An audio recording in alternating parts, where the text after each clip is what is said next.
السلام عليكم ورحمة الله وبركاته.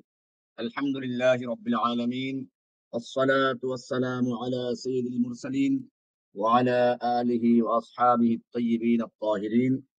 أما بعد، الأربعين النووية ইমাম নববী রহমাতুল্লাহি আলাইহি লিখিত 40 হাদিসের নিয়মিত দার্সের আজকে 12তম হাদিসের দার্স। প্রথমেই আমি হাদিসটি পাঠ করছি, আপনারা ভালোভাবে শুনবেন, হাদিসটি মুখস্থ করবেন। এরপরে হাদিসের তর্জমা হবে ইনশাআল্লাহ সুবহানাহু ওয়া তাআলা। عن ابي هريره رضي الله تعالى عنه قال قال رسول الله صلى الله عليه وسلم من حسن اسلام المرء تركه ما لا يعنيه حديث حسن رواه الترمذي وغيره هكذا। আবু হুরায়রা রাদিয়াল্লাহু তাআলা আনহু থেকে বর্ণিত, তিনি বলেন রাসূলুল্লাহ সাল্লাল্লাহু আলাইহি ওয়াসাল্লাম ইরশাদ করেছেন, মিন হুসনে ইসলামিল মারএ, মিন মানে হইতে, হুসন মানে সৌন্দর্য, ইসলামিল মারএ ব্যক্তির ইসলাম, অর্থ হলো একজন ব্যক্তির ইসলামের সৌন্দর্যের অন্যতম হলো তারকুহু মা লা ইয়ানি, তার ত্যাগ করা, মা লা ইয়ানিহি, যা তাকে কোনো কাজে আসে না, অপ্রয়োজনীয়। সার কথা হচ্ছে, একজন লোকের ইসলামের সৌন্দর্যের অন্যতম পরিচয় হলো অযথা কাজগুলো বা অযথা কথা বর্জন করা। এই হাদিসটি অত্যন্ত মূল্যবান হাদিস। মুহাদ্দিসিনদের অনেকেই এটাকে ইসলামের 2/3 বলেছেন, 1/3 বলেছেন, কেউ এটাকে অর্ধেক বলেছেন। আমরা সে বিষয়গুলো একটু পরে আলোচনা করব। প্রথম বিষয়টি হচ্ছে মিন হুসনে ইসলামিল মারই, একজন মানুষের ইসলামটা সুন্দর হলো কিনা, অর্থাৎ ইসলামের উপরে সে যে চলাফেরা করে, আর ইসলামটা কতটুকু সুন্দর তা নির্ভর করে তার অযথা কথা কাজ ত্যাগ করার উপরে। যে 4টা জিনিসের মাধ্যমে মূলত মানুষের ভিতরে অযথা কথা কাজ প্রবেশ করে। মানুষের আত্মার যে রোগগুলো আছে, প্রসঙ্গত আমি বলবো, মানুষের কলবটা 3 রকমের হয়। এটা হচ্ছে আল কলবুস সালিম, কোরআনে আছে ইল্লা মান আতাল্লাহা বিকলবিন সালিম। আরেকটা হচ্ছে আল কলবুল মারিদ, রোগাক্রান্ত কলব, রুগ্ন কলব, কোরআনে আছে ফি কুলুবিহিম মারাদুন ফাযাদাহুমুল্লাহু মারাদা, তাদের কলবে রোগ রয়েছে, আল্লাহ সে রোগকে আরো বৃদ্ধি করে দিয়েছেন। আরেক প্রকারের কলব হচ্ছে আল কলবুল মাখতুম, মোহরকৃত, সিলগালাকৃত কলব। কোরআনে বলা হয়েছে খাতামাল্লাহু আলা কুলুবিহিম। এই আল কলবুল মারিদ, যেটা রুগ্ন কলব, মূলত 4টা রুটে মানুষের কলবের ভিতরে রোগ প্রবেশ করে। একটা হচ্ছে কাসরাতুল কালাম, অতিরিক্ত কথা, অতি কথা; কাসরাতুত তাআম, অতিরিক্ত খাওয়া, অতি ভোজন; কাসরাতুন নাউম, অতিরিক্ত ঘুম; কাসরাতুল মুখালাতা, মানুষের সঙ্গে অতিরিক্ত মেলামেশা করা।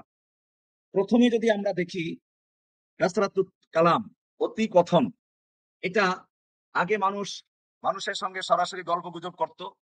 বর্তমান সে জায়গা দখল করেছে মোবাইল। মোবাইলের মাধ্যমে রাত ভর গল্প গুজব চলছে। এটা মনে রাখতে হবে, আল্লাহ সুবহানাহু ওয়া তাআলার কাছে সময়ের জন্য হিসাব দিতে হবে।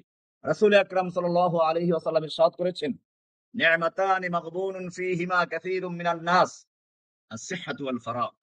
আল্লাহর দুটো বড় নিয়ামত, নিয়ামাতান, দুটো বড় নিয়ামত, মাগবুনুন ফীহিমা কাসীরুম মিনান নাস, যে দুটো নিয়ামতকে বেশিরভাগ মানুষেরা অবজ্ঞা করে, অবহেলায় কাটায়, সে দুটো নিয়ামত হচ্ছে আস-সিহহাতু ওয়াল ফারাগ, সুস্থতা এবং অবসর। তার মানে হচ্ছে, সুস্থ আছেন, অবসর নাই; অবসর আছেন, সুস্থ না। আপনি কোনো কাজ মন খোলা রেখে করতে পারবেন না, মনের আনন্দ নিয়ে করতে পারবেন না। কিন্তু যখন আপনি সুস্থ আছেন আর অবসর আছে, সেই সময় আল্লাহর জিকির, আল্লাহর তাসবিহের ভিতরে কাটানো, এটা কি আল্লাহ রাসূল বলেছেন যে দুটো নেয়ামত যা অত্যন্ত মূল্যবান, অথচ বেশিরভাগ মানুষ তা অবজ্ঞা অবহেলা করে কাটায়, সুস্থতা এবং অবসর। এজন্য অতি কথা এর মধ্যে চলে আসে মোবাইলে কথা বলা, বা আড্ডা বা চায়ের আড্ডা, দোকানে গল্প করা। আল্লাহ রাসূল সাল্লাল্লাহু আলাইহি ওয়াসাল্লাম বলেছেন, মান কানা ইউমিনু বিল্লাহি ওয়াল ইয়াউমিল আখির ফালিয়াকুল খায়রান আও লিয়াসমুত। যে ব্যক্তি আল্লাহ এবং পরকালে বিশ্বাস করে সে যেন হয়তো ভালো কথা বলে, নতুবা যেন চুপ থাকে। ইসলামের সৌন্দর্যের মধ্যে এটা অন্যতম একটি বিষয় যে আপনি হয়তো ভালো কথা বলবেন, নতুবা চুপ থাকবেন। কোরআনে আল্লাহ সুবহানাহু ওয়া তাআলা বলেছেন, ইন্নাল্লাহ বিল আদলি ওয়াল ইহসান। আল্লাহ তাআলা আদেশ করেন বিল আদল, ন্যায় পরায়ণতা। আদালত আমরা বুঝি, বাংলাতেও আদালত বলা হয় বিচারালয়কে, কারণ সেখানে ন্যায় প্রতিষ্ঠা হয়। যদি আমাদের দেশের আদালতের পরিচয় ভিন্ন, কিন্তু আদল, আল্লাহ সুবহানাহু ওয়া তাআলা ইনসাফ প্রতিষ্ঠার জন্য আদেশ করেন, ওয়াল ইহসান, এবং মানুষের প্রতি দয়া করার জন্য। সুতরাং যদি প্রয়োজনীয় কথা হয় অবশ্যই বলতে হবে, কিন্তু অপ্রয়োজনীয় অতিরিক্ত কথা, এটার জন্য আল্লাহর কাছে জবাবদেহি করতে হবে। আল্লাহ রাসূল সাল্লাল্লাহু আলাইহি ওয়াসাল্লাম একবার জিহ্বাকে টেনে ধরে বললেন, মাই ইয়াদমান লি হাদা আদমান লাহুল জান্নাহ।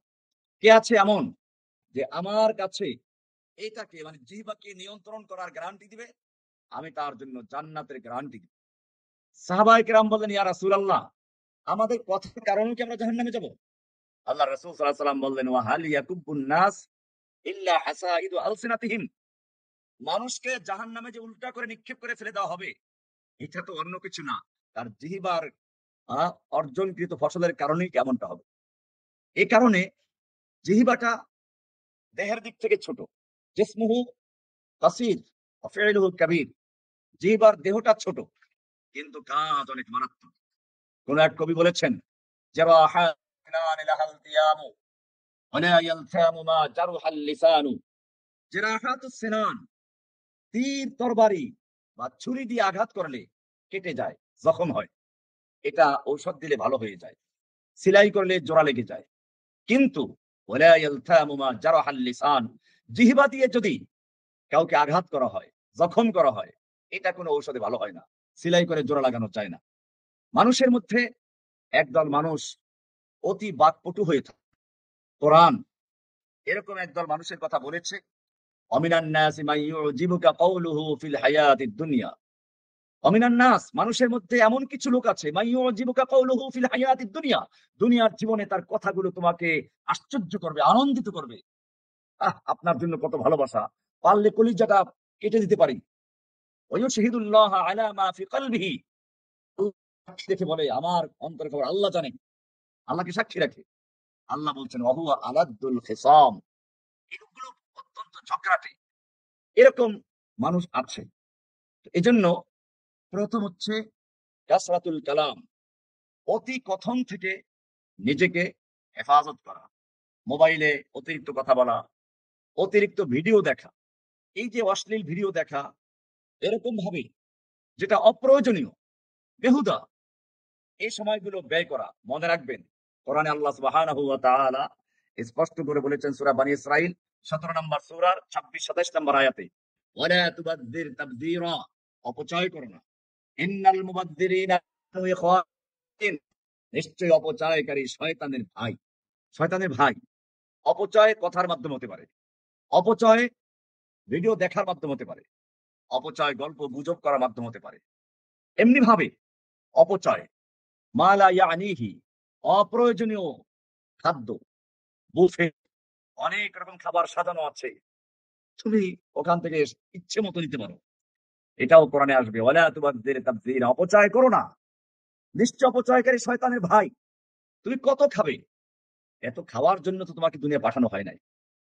দেওবন্দের প্রতিষ্ঠাতা কাসেম নানতুবি রাহমাতুল্লাহ আলাইহি অত্যন্ত হালকা দুবলা পাতলা মানুষ, ছোট মানুষ ছিলেন। তো এক হিন্দু পণ্ডিত তার সাথে বহাস করতে এলেন। তো সে বলল, কে কত বেশি খেতে পারে? কাসেম নানতুবি রাহমাতুল্লাহ আলাইহি বললেন, আরে ভাই, বেশি খাওয়া তো পশুর কাজ, মানুষ তো ফেরেশতা চরিত্র অর্জন করবে, সেটা হচ্ছে না খেয়ে থাকা। আসো তোমার সঙ্গে খাওয়ার প্রতিযোগিতা নয়, দেখি না খেয়ে কে কয়দিন থাকতে পারে। তো এটাই তো আল্লাহ রাসূল সাল্লাল্লাহু আলাইহি সাল্লাম বলেছেন, পেটকে 3 ভাগ করে খেতে। মদিনায় একবার একজন ডাক্তার গেলেন, গিয়া রাসূল সাল্লাল্লাহু আলাইহি সাল্লামকে বললেন, যে আপনাদের অনেক লোকজন এখানে আসে, আমি একটু চিকিৎসা করতে চাই, ডাক্তার ফ্রি চিকিৎসাই দিব, খরচ লাগবে না। আল্লাহ রাসূল সাল্লাল্লাহু আলাইহি ওয়াসাল্লাম বলেন, ঠিক আছে থাকো। অনেকদিন চলে গেল, তার কাছে কোনো রোগী আসে না। এরপরে সে বলল, এতদিন আমি থাকলাম মদিনায়, কোনো রোগী আসে না, কারণটা কি? কারণটা হচ্ছে এই, যেই লোকগুলো ক্ষুধা লাগলে পরে খায়, ক্ষুধা থাকতেই আবার শেষ করে দেয়, এদের কোনো ঔষধের প্রয়োজন নেই। মূলত এটা ইসলামের একটা বড় পরিচয়, যে খাদ্যের ক্ষেত্রে অপচয় না করা, খাদ্য নষ্ট না করা। আল্লাহ রাসূল সাল্লাল্লাহু আলাইহি ওয়াসাল্লাম প্লেট চেটে চেটে খেতেন, আর বলতেন, খাবারের কোন অংশে বারাকা আছে তা তো জানা নেই। যে লোকমাটা পড়ে গেছে, যে ভাতটা পড়ে গেছে, বা যে রুটি টুকরাটা হাত থেকে পড়ে গেছে, বা আপনি নষ্ট করলেন, হতে পারে আল্লাহ তাআলা ওটার মধ্যেই বরকত রেখে দিয়েছিলেন। একজন সাহাবী সাহাবীদেরকেও দাওয়াত দিলেন, কিছু অমুসলিম গণ্যমান্য ব্যক্তিদেরকেও দাওয়াত দিলেন। একজন সাহাবী সেখানে দস্তরখানে খাবারের টুকরা পড়ে গেছে, তুলে খেলেন। মেজবান সাহাবী পরে বললেন যে, ভাই আজকে এই সুন্নাতটা পালন না করলে কি হতো? জানেন এখানে আজকে যারা ছিল সবই সম্ভ্রান্ত ব্যক্তিবর্গ ছিলেন, আপনার এই দস্তরখান থেকে খাবারটা তুলে খাওয়া, এটা তারা খুবই ছোট আকারে দেখেছেন। ওই সাহাবী রেগে গেলেন। তিনি বললেন, আতাত্রুকু সুন্নাতা হাবিবি লিহাউলাইল হুমাকা, তুমি এই আহমক লোকদেরকে খুশি করার জন্য তুমি আমার সুন্নাত, আমার হাবিবের সুন্নাতকে ত্যাগ করবে? এটা জানলে আমি তোমার এই দাওয়াতেই আসতাম। সুবহানাল্লাহ, কি গুরুত্বপূর্ণ বিষয় ছিল যে তারা একটা লোকমা খাবার, একটা খাবারের টুকরো নষ্ট হতে দিতেন না। এটাই হচ্ছে মিন হুসনে ইসলামিল মারই তারকুহু মা লা ইয়ানি। ইসলামের সৌন্দর্যর অন্যতম হচ্ছে অযথা অপচয় থেকে বেঁচে থাকা। এমনি ভাবে কাসরাতুন নাউম, অতি ঘুমানো। মানুষ বেশি ঘুমাইলে কি হয়? বেশি ঘুমাইলে মোটা হয়, বেশি ঘুমাইলে অলস হয়, বেশি ঘুমাইলে মাথার কার্যকারিতা নষ্ট হয়ে যায়, বোকাশোকা হয়। এ কারণে ঘুম, আল্লাহ রাসূল সাল্লাল্লাহু আলাইহি ওয়াসাল্লাম আবার ভোর রাতে জলদি করে উঠো, এরকম ভাবে ফজরের পরে ঘুমাতে নিষেধ করতেন, আসরের পরে ঘুমাতে নিষেধ করতেন। এই সুন্নাহগুলো যদি আমরা বাস্তবায়ন করি, আমাদের স্বাস্থ্য অনেক ভালো হয়ে যাবে। মিন হুসনে ইসলামিল মারই তারকুহু মা লা ইয়ানি, ঘুমের ক্ষেত্রেও অপচয়, অযথা কাজ বর্জন করা। ও খাওয়ার ক্ষেত্রে আরো কিছু কথা আছে। কিছু লোকে বিড়ি খায়, ধূমপান করে। আচ্ছা বলুন, ধূমপান করলে খাদ্যের কাজ হয় না পানির কাজ হয়? না, কোনটাই হয় না। এটা পেট ভরে না, তৃষ্ণাও নিবারণ করে না। তাহলে কি হয়? এটা বরং উল্টা। যা হয় তা তো ওই সিগারেটের গায়ে লেখা থাকে, ধূমপান স্বাস্থ্যের জন্য ক্ষতিকর, ধূমপানে যক্ষা হয়, ধূমপানে কি কি আরো যেন হয়, কি হয় ওরা লেখে। এটা পরিষ্কার, ধূমপান করাটা ইসলামে হারাম। এটা আমাদের যেহেতু কোরআনে পরিষ্কার, ওই সময় মক্কার কাফেররাও এই ধূমপান করতো না। এই ধূমপান করা, আগুন খাওয়া সরাসরি, এটা মক্কার কুফাররাও করতো না, শয়তানও হয়তো করে নাই। এটা যেহেতু পরবর্তীতে তৈরি করেছে, এই কারণে সরাসরি কোরআনে বা হাদিসে উল্লেখ নেই। এখানে মানুষ যে যেটা অভ্যস্ত, এটাকে সে জায়েজ করার চেষ্টা করে, জন্য বলা শুরু করলো মাকরু। কিন্তু আমি যদি আপনাদেরকে বলি, কোরআনে অনেকগুলো আয়াত আছে। এক নম্বর আয়াত, যেটা আগে বলেছিলাম, ওয়ালা তুবাদদির তাবদীরা ইন্নাল মুবাদদিরিনা কানু ইখওয়ানাশ শায়াতিন, সূরা বনী ইসরাঈল 17 নম্বর সূরার 26 নম্বর আয়াত। তোমরা অপচয় করো না, নিশ্চয় অপচয়কারী শয়তানের ভাই। আপনি বলুন, তাহলে আপনি অপচয়কারী শয়তানের হয়ে গেলেন। শয়তানের ভাই হওয়া যায় যে কাজটা করে, সেই কাজটা কি মাকরুহ হয় না হারাম? এরপরে আসুন, কোরআনে আল্লাহ তাআলা বলেছেন, রাসূল পাক সাল্লাল্লাহু আলাইহি ওয়াসাল্লামের দায়িত্ব হিসেবে বলেছেন, ওয়া ইউহাররিমু আলাইহিমুল খাবায়েস, রাসূল তাদের উপরে খবায়েসকে, খবিস, ক্ষতিকর মন্দ জিনিসকে হারাম ঘোষণা করেন। ধূমপান খবিস কিনা? যদি খবিস হয় তাহলে ওই আয়াতের অন্তর্ভুক্ত হয়ে যাবে, ওয়া ইউহাররিমু আলাইহিমুল খাবায়েস। আর ধূমপান অবশ্যই খবিস। এরপরে আসুন, আল্লাহ রাসূল সাল্লাল্লাহু আলাইহি ওয়াসাল্লাম বলেছেন, যারা পেঁয়াজ রসুন কুলরস খায়, এরা যেন ধারে কাছেও না আসে। পেঁয়াজ রসুন কুলরস খেলে পরে যে দুর্গন্ধ হয়, একজন ধূমপানকারীর মুখ থেকে তার চেয়ে বেশি দুর্গন্ধ হয়। এটা অধমপায়ী বুঝতে পারে। এমনি ভাবে কোরআনে আল্লাহ সুবহানাহু ওয়া তাআলা বলেছেন, ওয়ালা তুলকু বিআইদিকুম ইলা তাহলুকা, তোমরা তোমাদের নিজকে নিজ হাতে ধ্বংসের দিকে ঠেলে দিও না। ধূমপানে নিজ হাতে পয়সা খরচ করে নিজেকে ধ্বংসের দিকে ঠেলে দেওয়া হচ্ছে। এটা আল্লাহ নির্দেশ, তোমরা তোমাদের এই দেহটাকে, তোমাকে নিজেকে ধ্বংসের দিকে ঠেলে দিও না। ধূমপানের মাধ্যমে ধ্বংসের দিকে ঠেলে দেওয়া হয়। আরো বলবো, ধূমপান করে যারা, তারা পায়খানায় গিয়ে ধূমপান করে, ওদের অভ্যাস পায়খানায় গিয়ে ধূমপান না করে পায়খানা ক্লিয়ার হয় না। আর এই জন্যই মনে হয় লেখা থাকে, স্বাদে গন্ধে অতুলনীয়। স্বাদ তো বুঝছেন আর গন্ধ ওইটা, দুইটা মিলিয়ে খায় তখন বলে স্বাদে আর গন্ধে অতুলনীয়। তো যেটা পায়খানায় বসে খাওয়া যায়, পায়খানা তো ত্যাগ করার জায়গা, খাওয়ার জায়গা না। তো যেটা পায়খানা গিয়ে খায় ওটা কি? এমনি ভাবে যারা গুল খান, জর্দা খান, তাদেরও চিন্তা করা উচিত। জর্দাটা খেলে নেশা হয়, গুল নেশা হয়। আপনি বলবেন যে না না নেশা হয় না, এটা ওইরকম না। আপনি ঠিক আছে বন্ধ করেন, কয়েকদিন বন্ধ করে দেখেন আপনার মেজাজ কেমন গরম হয়ে যায়। আমি অনেকে দেখেছি যারা জর্দা খায় রমজান মাসের বিকেল বেলা বউকে পিটায়। কেন? ওই যে নেশা এসে গেছে, মন খারাপ হয়ে গেছে, বউর সাথে ঝগড়া করে, মারামারি করে, পিটাপিটি করে, কোনো সময় তালাক দিয়েও দেয়।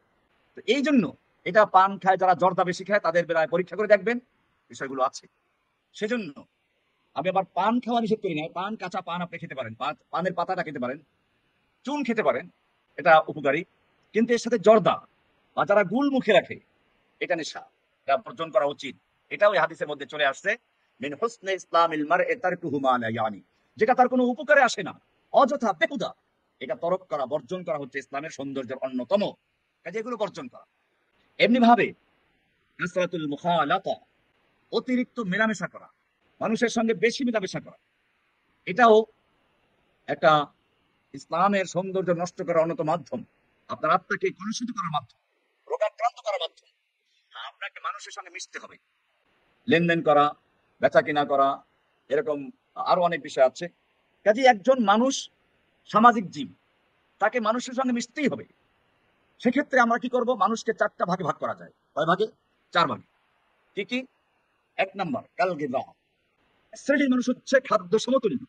খাদ্য যেমন আপনাকে নিয়মিত খেতে হবে, না খেলে দুর্বল হয়ে যাবেন, মরে যাবেন, ঠিক তেমনি ভাবে সমাজের এক শ্রেণীর লোকদের সঙ্গে আপনাকে মেলামেশা করতে হবে, নিয়মিত করতে হবে। তারা হচ্ছে হক উলামায়ে কেরাম, তাওহীদ পন্থী, শিরক মুক্ত, বেদাত মুক্ত, সুন্নাহ পন্থী হক উলামায়ে কেরামদের সঙ্গে মেলামেশা করা এবং সেটা নিয়মিত মেলামেশা করা। কারণ খাদ্য না খেলে যেরকম ভাবে শরীর মরে যায়, হক ওলামায়ে কেরামদের সোহবত সংস্পর্শে না থাকলে আপনার আত্মাটাও মরে যাবে। কোরআনে সেজন্যই বলেছে, ইয়া আইয়ুহাল্লাযীনা আমানুত্তাকুল্লাহা ওয়া কুনু মা'আস সাদিকিন, হে ঈমানদারগণ তোমরা আল্লাহকে ভয় করো এবং সৎ লোকদের সঙ্গী হও। সৎ লোকদের সঙ্গী হতে বলা হয়েছে। কোরআনে আরো বলা হয়েছে, ফাসআলু আহলা যিকরি ইন কুনতুম লা তা'লামুন, তোমরা আহলুয যিকর তথা ওলামায়ে কেরামদের কাছে শরণাপন্ন হও, জিজ্ঞেস করো যদি তোমরা নিজেরা না জানো। সুতরাং ওলামায়ে কেরামদের সহবতে থাকা, সংস্পর্শে থাকা, এটা অত্যন্ত গুরুত্বপূর্ণ। আলেমদের থেকে বিচ্ছিন্ন হয়ে নিজে নিজে গবেষণা করে যদি কেউ মনে করে আমি আলেম হয়ে গেছি, সে নিশ্চয়ই বিভ্রান্তির মধ্যে পড়ে যাবে। কারণ কোরআনের তাফসীর, হাদিসের সঠিক ব্যাখ্যা ওলামায়ে কেরাম দীর্ঘদিন গবেষণা করে এরপরে উস্তাদদের সহবতের মাধ্যমে এটা অর্জন করেছে।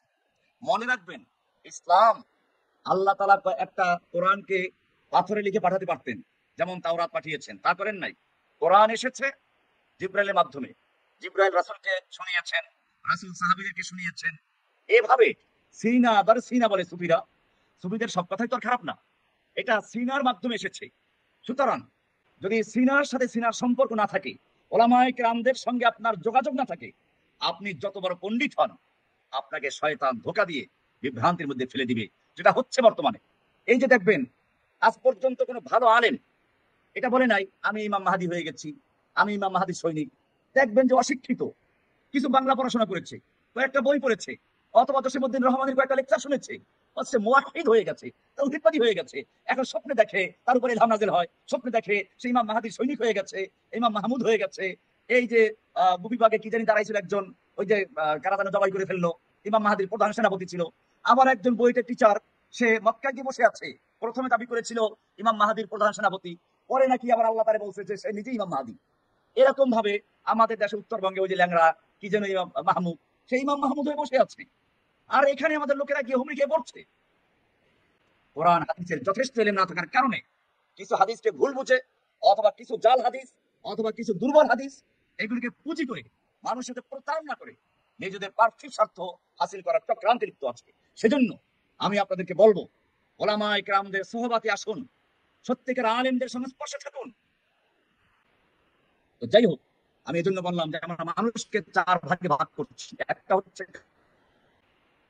নিয়মিত করতে হবে, দুই দাওয়া, সমাজের আরেক শ্রেণীর মানুষ আছে যাদের সঙ্গে আপনাকে যোগাযোগ রাখতে হবে ঔষধের মতো। ঔষধ যেরকম মানুষ প্রয়োজন হলে খায়, এবং ঠিক অতটুকুই খায় যতটুকু প্রয়োজন, বেশি খায় না। এটা হচ্ছে যাদের সঙ্গে আপনার ব্যবসা বাণিজ্য, চাকরির ক্ষেত্রে, এরকম ব্যবসা বাণিজ্যের ক্ষেত্রে, লেনদেনের ক্ষেত্রে যাদের সঙ্গে মেলামেশা করতে হবে, আপনি বাধ্য তাদের সঙ্গে মিশবেন ঠিক অতটুকুই যতটুকু প্রয়োজন। প্রয়োজন শেষ, আপনি ওখান থেকে চলে আসুন। 3 নাম্বার, সমাজের আরেক শ্রেণী মানুষ হচ্ছে কাল মারদ আল মুতাআদ্দি আল আদি, সংক্রামক ব্যাধির মতো। যেই লোকদের সঙ্গে মিশলে, সংক্রামক ব্যাধিওয়ালা রোগের সঙ্গে মিশলে যেমন সংক্রামক ব্যাধি ছড়ায়, তার ভিতরে সমাজে এক প্রকারের লোক আছে যাদের সঙ্গে মিশলে আপনার ভিতরে ওই রোগগুলো ছড়াবে। এরা কারা? এরা অহংকারী, এরা নিন্দুক, এরা চগলখোর। কোরআনে আছে, আমি এই আয়াতের উপর আলোচনা ইনশাআল্লাহ করব। হাম্মাজিম মাশশাইম বিনামিম মান্নাইন লিল খায়রি মু'তাদিন আসিম উতুল্লিন বা'দা যালিকা জানিম আন কানা যা মালি ওয়া বানিন। এই আয়াতে অনেকগুলো চরিত্রের কথা বলা হয়েছে। রাসূল সাল্লাল্লাহু আলাইহি সাল্লামকে মক্কার ওহী নাযিল হওয়ার শুরুর দিকেই একদল মানুষ সম্পর্কে সাবধান করেছে, যারা জনবল, অর্থবল এদিক দিয়ে খুব শক্তিশালী। সে লোকগুলোর কিছু বৈশিষ্ট্য উল্লেখ করেছেন। তো আমি সেটার উপর ইনশাআল্লাহ স্বতন্ত্র একটা আলোচনা করব, যদি আল্লাহ তৌফিক দান করেন সামনের কোন হাদিসের আলোকে। তো আজকে যেটা আলোচনা হলো তা হলো 3 নম্বর হচ্ছে সমাজের ওই সকল মানুষ যারা কাল মারাদিল আয়াদি, সংক্রামক ব্যাধির মতো। এরা হচ্ছে বিভিন্ন বেদাতি পীরের মুরিদ। এদের সঙ্গে মিশবেন, আপনাকে এমন কিছু গল্প কাহিনী শোনাবে, আমাদের পীর সাহেব আকাশে উড়ে পানিতে ভাসে। আরে ভাই, আকাশে বুজুর্গ হয়, তাহলে তো পাখিরা সবচেয়ে বড় বুজুর্গ। ওই যে সাইবেরিয়া থেকে উড়াল দিয়ে বাংলাদেশে চলে আসে, হ্যাঁ, পানকৌড়ি আর কত বড় বিশাল শহর থেকে বাইরে গেছিলেন। তো শয়তান চিন্তা করলো জুনায়েদ বাগদাদির অবস্থানটাকে একটু দুর্বল করে দেওয়া, যে ওনার চেয়েও বড় বুজুর্গ আছে, যেহেতু ওনাকে সবাই মানে। শয়তান করলো কি, হেলিকপ্টার যেরকম আকাশ দিয়ে উড়াল দেয়, এরকম একটা মানুষের স্রোত ধরে পুরা শহরের উপর দিয়ে উড়াল দিয়ে আস্তে আস্তে গিয়ে হেলিকপ্টার যেমন নামে, ওরকম গিয়ে বাগদাদ শহরের বড় ঈদগাহ মাঠে গিয়ে নামলো। মানুষেরা ফলো করলো, সব লোক গিয়ে জড়ো হলো। শয়তান লোকদেরকে বলল, তোমরা সবাই 2 রাকাত নামাজ পড়ো। নামাজ পড়লো শয়তানের ইমামতিতে। এরপর সে চলে গেছে, আবার আগের মতো উড়াল দিয়ে চলে গেছে। বাস এতটুকু, ভালো কথাই বলেছে সে। এটা কেন করলো? যাতে জুনায়েদ বাগদাদি যে মানুষের একটা কিসের বুজুর্গ, আজকে বাগদাদ শহরে একজন বড় বুজুর্গ এসেছিলেন, পুরা শহর উড়াল দিয়ে ঈদগাহে গিয়ে জমা হয়েছেন, ওখানে সব মানুষ গেছে, তিনি 2 রাকাত নামাজ পড়াইলেন, আবার সেভাবে উড়াল দিয়ে চলে গেলেন। জুনায়েদ বাগদাদি বললেন, চলো যাই তো একটু দেখি কি হলো। গিয়ে দেখে ওখানে সেজদার যে চিহ্ন আছে, তাতে হাতের, যেরকম আমরা রাখি এই যে হাতের আঙ্গুল, মানে যেভাবে আমরা হাত রাখি সেভাবে না রেখে উল্টো করে হাত রেখেছে। উনি বলেন তো শয়তান। এই শয়তান আসছিল মূলত এই বাগদাদে যে আমার একটা অবস্থান আছে, এই অবস্থানটা দুর্বল করার জন্য, বিতর্কিত করে দেওয়ার জন্য, আমার কথা যেন মানুষ না শুনে সেজন্য। এই যে শয়তানের কারসাজি। আব্দুল কাদের জিলানী রাহমাতুল্লাহ সম্পর্কে বলা হয়, ওনার কাছে একবার শয়তান আসলো, এসে বলল, আব্দুল কাদের, তুমি যে এত ইবাদত করো, এত ইলম অর্জন করেছো, এত তাকওয়া অর্জন করেছো, আল্লাহ তোমার প্রতি খুশি হয়ে গেছেন, তোমাকে মেরাজে নেওয়ার জন্য এই যে আরশ নিয়ে পাঠিয়েছেন। একটা আরশ নিয়ে আসলো সে। আব্দুল কাদের জিলানী রাহমাতুল্লাহ বললেন, একটু দাঁড়াও। উনি ঘরে গিয়ে একটা বড় লাঠি নিয়ে আসলেন। এরপরে পিটাবার জন্য বের হলেন। শয়তান বুঝতে পারলো, দূরে চলে গেল। দূরে গিয়ে বলে, আব্দুল কাদের, আজকে তোমাকে তোমার ইলম বাঁচিয়েছে। উনি বললেন, শয়তান, এটা তোর আরেকটা ধোঁকা, আমাকে আমার আল্লাহ বাঁচিয়েছেন তোর ধোঁকা থেকে। বুঝে গেল। এরপরে ওই শয়তান কি বলে জানেন? শয়তান বলছে, আব্দুল কাদের, এই একই কৌশলে আমি তোমার মতো 40 জন লোককে পর্যন্ত গোমরা করেছি, আমার এই সিংহাসনে তুলে তাদেরকে পায়খানা নিয়ে ছেড়ে দিয়ে এসেছি।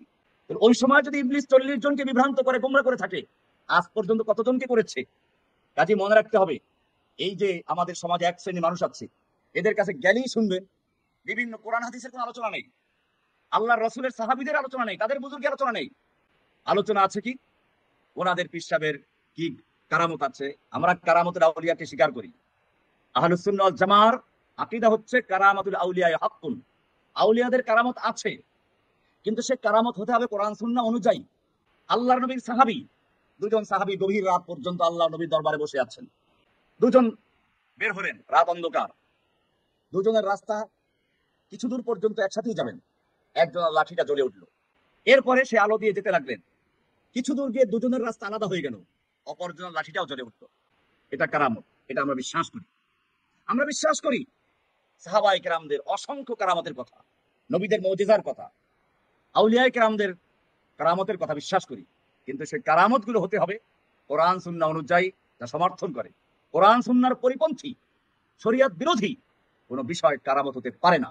কাজেই এই ধরনের এই ভণ্ড পীরদের যে মুরিদগুলো আছে, এগুলোর সাথে মিশলে, যেটা বললাম কাল মারাজিল আদি, সংক্রামক ব্যাধির মতো, করোনা রোগের মতো, ওদের কাছে গেলে ওই আপনার রোগী হয়ে যাবে।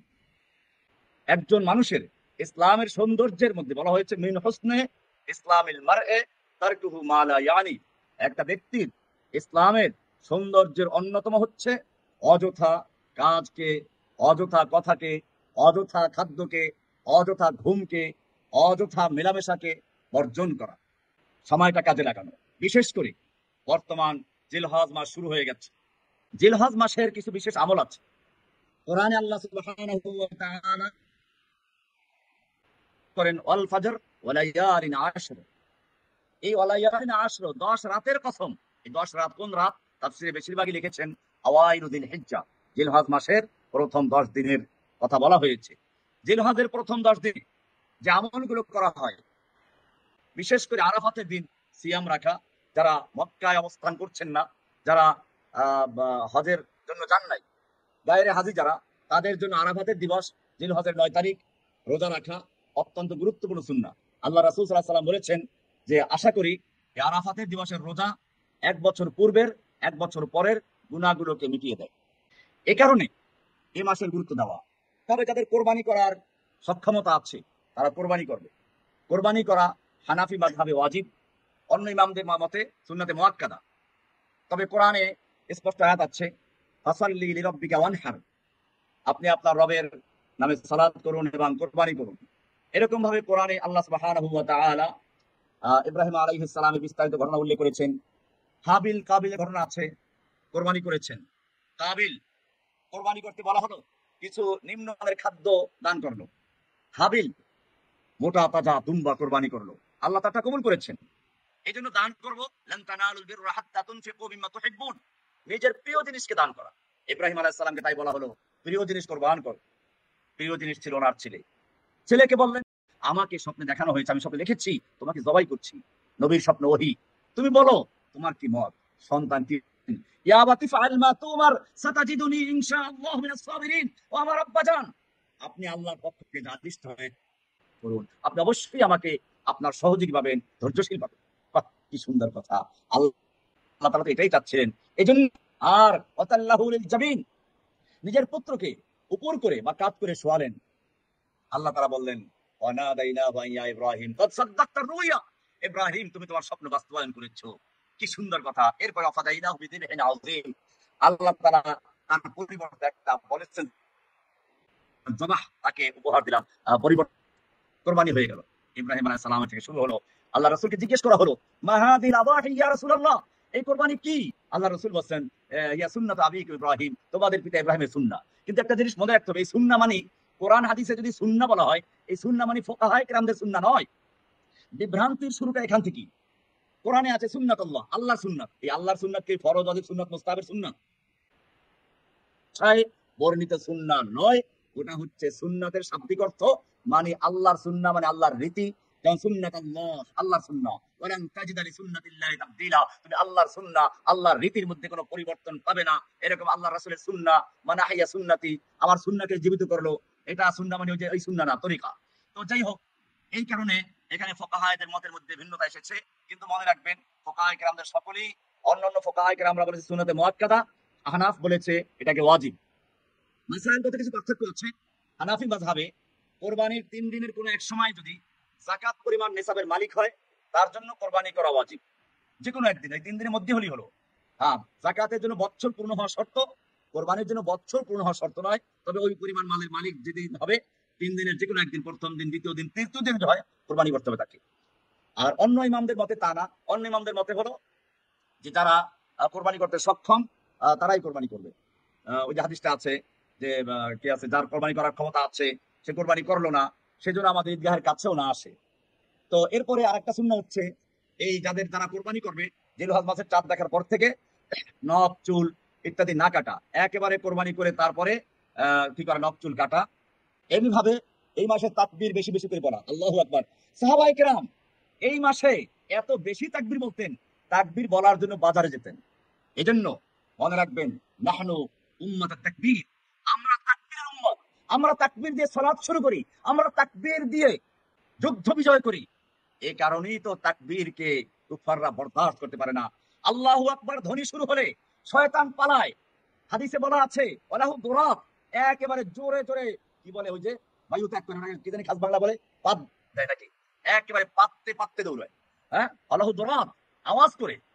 আপনি দেখবেন আযান শুরু হলেই কুত্তা ঘেউ ঘেউ শুরু করে, কেন জানেন? শয়তান পালাতে গিয়ে যখন আর পারে না তখন গিয়ে কুত্তার পেটে ঢুকে যায়, এরপরে না দেয় যে ঘেউ ঘেউ করে যেন আওয়াজ শুনতে না পায়। এই কারণেই আমাদের এই যে পালাতক শয়তান ছিল, ডেভিল হান্ট হলো না কয়েকদিন আগে, এই শয়তানরা তাকবীর ধ্বনি শুনতে পারতো না। আল্লাহু আকবার ধ্বনি শুনলে ওদেরকে আগুন জ্বলতো। সেই জন্য আগে আল্লাহু আকবার ধ্বনির পরিবর্তে জয় বাংলা স্লোগান তৈরি করেছিল। যাই হোক, আমি ওদিকে যাচ্ছি না। নাহনু উম্মাতুত তাকবীর, আমরা তাকবীরের উম্মত। এই জিলহজ মাসের চাঁদ দেখা যাওয়ার পর থেকে বেশি বেশি তাকবীর বলা, বাজারে গেলে তাকবীর, দোকানে গেলে তাকবীর, আড্ডাবাজিতে যাবেন তাকবীর, কানে ওখানে গিয়ে তবে চিৎকার মেরে না, হালকা আওয়াজে পাবেন আল্লাহু আকবার, আল্লাহু আকবার, লা ইলাহা ইল্লাল্লাহ, আল্লাহু আকবার, আল্লাহু আকবার, ওয়ালিল্লাহিল হামদ। কি সুন্দর! আরব দেশে এই জিলহজ মাস আসলে এই আওয়াজগুলো রাস্তায় রাস্তায় শোনা যায়, বাজারে শোনা যায়। সুবহানাল্লাহ, আলহামদুলিল্লাহ, ওয়ালা ইলাহা ইল্লাল্লাহ, আল্লাহু আকবার, সুবহানাল্লাহি বুকরাতান ওয়া আসীলা, আলহামদুলিল্লাহি হামদান কাসীরা, আল্লাহু আকবার কাবীরা, সুবহানাল্লাহি হামদান কাসীরা। এরকম অনেকগুলো তারা তাসবিহ পড়তে থাকেন। কাজেই আমরাও আমাদের যুবক ভাইদেরকে বলবো, এখন এই যে সময়টা আছে বেশি বেশি তাকবীর বলো, জোরে জোরে না, চিৎকার মেরে না, আস্তেও না, মধ্যম আওয়াজে আল্লাহু আকবার, আল্লাহু আকবার, লা ইলাহা ইল্লাল্লাহ, আল্লাহু আকবার, আল্লাহু আকবার, ওয়ালিল্লাহিল হামদ। এমনি ভাবে পুরো সময়টাই তাকবীর বলা, পুরো সময়টাই আহ, কি করা, রোজা রাখা বা বিশেষ করে আরাফাতের দিন রোজা রাখা। আমরা এই কাজগুলো করব। যাদের কোরবানি করার সুযোগ আছে কোরবানি করব, কোরবানি করব উত্তম জানোয়ার দিয়ে, ইখলাসের সাথে, আল্লাহকে সন্তুষ্টি করার জন্য। এমন না হয় যে বড় গরু কিনে গলায় মালা দিয়ে মহল্লায় মহল্লায় ঘুরায়, এটা বড় মেয়ার গরু। তাহলে তো উচিত হলো এই, ওই বড় গরুর সঙ্গে বড় মেয়ার গলাতেও একটা মালা দিয়ে একসাথে রশি দিয়ে বেঁধে ঘুরাবেন আর বলবেন এই বড় মেয়ার, এই বড় কোরবানির গরু। তাহলে বড় মেয়াকে মানুষ চিনলো। খালি গরু ঘুরে দিতে হলো না, বড় মেয়াকেও ঘুরাবেন। কোরবানি ভাগে দেওয়া যায়, 7 ভাগে দেওয়া যায়। গরু, উট, মোষ কোরবানি করলে এগুলো 7 ভাগে দেওয়া যায়, কিন্তু প্রত্যেকের উদ্দেশ্য হতে হবে কোরবানি করা, গোশত খাওয়ার উদ্দেশ্য না হয়। তো এইভাবে আমরা এই মাসটাকে কাজে লাগাবো। বিশেষ করে আমি আজকে যে হাদিস আলোচনা করলাম, মিন হুসনে ইসলামিল মারএ তারকুহু মা লা ইয়ানি, ইসলামের সৌন্দর্যের অন্যতম হলো অপ্রয়োজনীয় জিনিস থেকে বিরত থাকা। সেটা হতে পারে কথা, হতে পারে কাজ, হতে পারে খাওয়া দাওয়া, হতে পারে ঘুম, হতে পারে মোবাইলের ভিডিও দেখা, হতে পারে মোবাইলে গল্প করা, হতে পারে আড্ডাবাজি করা, হতে পারে সিনেমা দেখা, হতে পারে এরকম ভাবে অযথা কি করা, মানে বন্ধু বান্ধবের সঙ্গে সময় কাটানো। এই সবগুলোকে আমরা বর্জন করব। তো যদি কোনো ব্যক্তি এরকম এই অযথা কাজে লিপ্ত হয়ে যায়, তাহলে অবশ্যই সে সৌন্দর্যের মধ্যে আর থাকলো না, তার ইসলাম দুর্বল হয়ে গেল। ইসলামের সৌন্দর্য এটাই যে আমরা বেশি বেশি করে সৎ কাজে আদেশ করব, অসৎ কাজ থেকে বারণ করব। সূরা আল ইমরানের 104 নম্বরে বলা হয়েছে ওয়ালতাকুম মিনকুম উম্মাতুন ইয়াদউনা ইলাল খায়র, তোমাদের মধ্যে একদল মানুষ হওয়া উচিত, উম্মাহ হওয়া উচিত, যারা মানুষকে মঙ্গলের দিকে ডাকবে, ভালো কাজের দিকে ডাকবে। ওয়া ইয়ামুরুনা বিল মা'রুফ ওয়া ইয়ানহাউনা আনিল মুনকার, সৎ কাজের আদেশ করবে, অসৎ কাজ থেকে বারণ করবে। আমরা এই মাসে এই সময়টা সেই কাজগুলো করব। কোরআনে আল্লাহ তাআলা বলেছেন ইয়া আইয়ুহাল্লাযীনা আমানু কু আনফুসাকুম ওয়া আহলিকুম নারা ওয়াকুদুহান নাস ওয়াল হিজারা, সূরা তাহরীমের 6 নম্বর আয়াত। হে ঈমানদারগণ, কু আনফুসাকুম, তোমরা নিজেকে বাঁচাও, ওয়া আহলিকুম, তোমাদের পরিবারকে বাঁচাও, নারান, আগুন থেকে, জাহান্নামের আগুন থেকে, ওয়াকুদুহান নাস ওয়াল হিজারা, যে জাহান্নামের ইন্ধন হবে মানুষ এবং পাথর। কি কঠিন অবস্থা! সেই মানুষ এবং পাথর যে জাহান্নামের ইন্ধন হবে, সেখান থেকে আল্লাহ বলছেন নিজেকে বাঁচাও, পরিবারকে বাঁচাও। আসুন আমরা আল্লাহর রাসূল সাল্লাল্লাহু আলাইহি ওয়াসাল্লামের এই জামে হাদিস, যে ইসলামের অন্যতম হচ্ছে অযথা জিনিস থেকে বিরত থাকা। আল্লাহ সুবহানাহু ওয়া তাআলা আমাদেরকে সব রকমের অযথা জিনিস থেকে বাঁচার তৌফিক দান করুন। আমিন। ওয়া সাল্লাল্লাহু তাআলা আলা নবিয়িনা মুহাম্মদ ওয়া আলা আলিহি ওয়া সাহবিহি আজমাইন।